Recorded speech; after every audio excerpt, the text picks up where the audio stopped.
Hey everyone, welcome back to The Explainer. Today, we're doing a deep, highly analytical dive into Hubbell Incorporated. They're a massive heavy hitter in the electrical and utility space, and we're going to unpack their fundamentals, some absolutely huge macro catalysts, and their true potential as a value investment. Let's see what the data actually tells us. So, here's the million-dollar question to kick things off. Is Hubbell the under-the-radar infrastructure play that your portfolio is currently missing?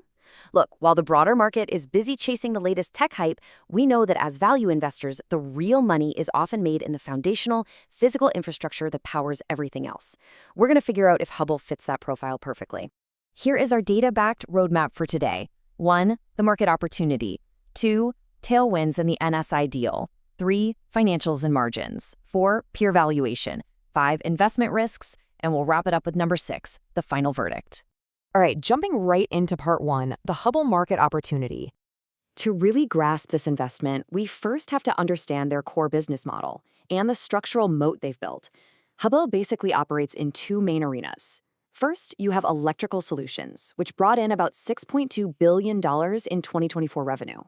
This is all your devices and lighting for residential and non-residential construction. Second, there's utility solutions, bringing in $3.8 billion by supplying essential grid infrastructure and automation products. These two interconnected segments literally form the backbone of critical infrastructure. They're serving everyone from your local electrical contractors all the way up to massive investor-owned utilities. Now, what's genuinely fascinating here is the sheer defensibility of this business.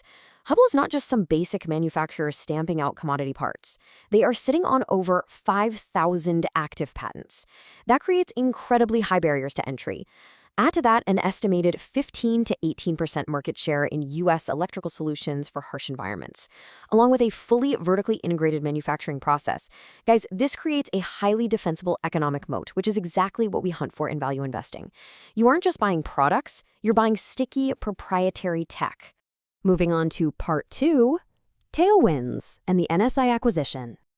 So a wide moat is fantastic, but a business still needs strong catalysts to drive its future growth, right?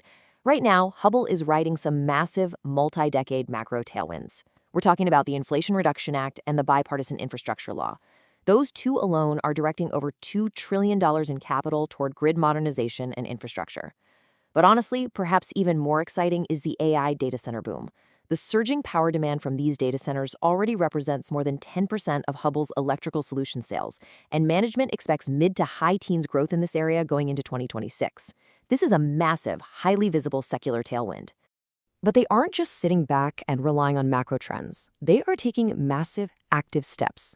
And nothing illustrates their growth strategy better than this: a monumental $3 billion acquisition.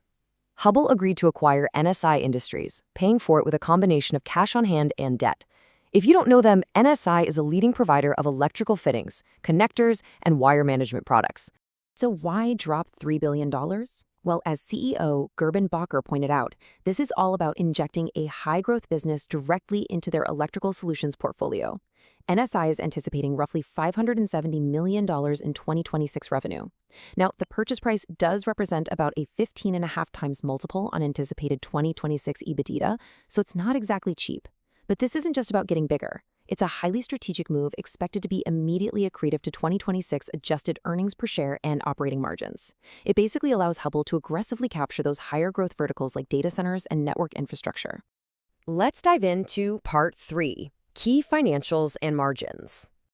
At the end of the day, any value investing thesis is only as strong as the cold hard numbers backing it up, and Hubbell's numbers look rock solid. In Q1 2016, they posted a really impressive 11.1% year-over-year total revenue growth. They hit $1.52 billion, handily beating analyst forecasts. Both the utility solutions and electrical solutions segments grew by double digits, so they're moving high volumes of product and actively expanding their footprint. But you know the old saying, revenue is vanity, cash is reality. Notice this massive jump in free cash flow. It literally surged from $11.4 million in Q1 2025 all the way up to $46.0 million in Q1 2026. This kind of liquidity is absolutely paramount. It proves the business generates serious cash, which, by the way, is exactly how they can afford to fund a $3 billion acquisition like NSI while still keeping a healthy balance sheet and rewarding their shareholders. On top of that, they are growing efficiently. Their adjusted operating margin expanded from 18.7% to 19.8% year over year. Think about that, a 110 basis point improvement. It proves management actually has the ability to drive profitability and operational efficiency, even when navigating broader economic inflation and raw material costs. Plain and simple, they possess serious pricing power. To cap off the financial picture, we are looking at an exceptional return on invested capital. For a heavy industrial manufacturer allocating capital toward a $3 billion acquisition, generating a 25.8% return is just fantastic. Because of this incredibly strong operational performance, management has confidently upgraded their full-year 2026 adjusted EPS guidance to a range of $19.30 up to $19.85. Which brings us to part 4, valuation versus industry peers. Okay, so we know it's a great company, but are we overpaying for this performance? Let's objectively analyze Hubbell's valuation. With a market cap of roughly $26 billion, Hubbell trades at a price-to-earnings ratio of 29.1 times. Now, when we look at peers in the electrical equipment sector, like nVent with a $25.7 billion market cap or Advanced Energy at $14.8 billion, Hubbell's valuation definitely reflects its premium market position and strong growth profile. Is it the cheapest stock on the market? No. But value investing isn't always about buying the cheapest company. It's about buying a wonderful company at a fair price. So the crucial point here is intrinsic value. According to a 5-year growth discounted cash flow model, Hubbell's intrinsic value is estimated at $568.44. Compared to a recent trading price around $492, that represents a 15.4% margin of safety, or upside. Even trading at a 29 PE, those robust cash flows justify the price tag and suggest the stock actually remains undervalued relative to its future earning power. Time for part 5, the top 3 investment risks. No investment is perfect, right?